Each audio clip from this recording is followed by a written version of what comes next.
કોઈનો જીવ બચાવવાનું એ સૌથી મોટો પુણ્યનું કામ હોય છે.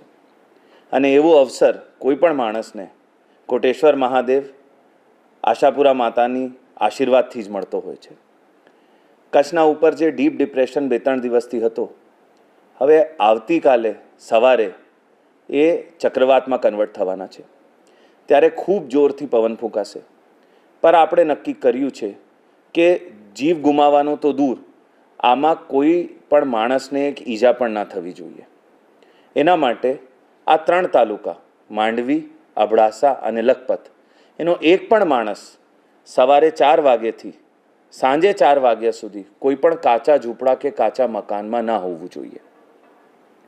જે કંઈ માણસો આપણા ગામમાં, આપણી શહેરીમાં ગરીબ માણસો હોય, કાચા ઝૂંપડામાં રહેતા હોય કે કાચી પતરાવાળી દુકાનમાં હોય, એને આપણે સવારે 4 થી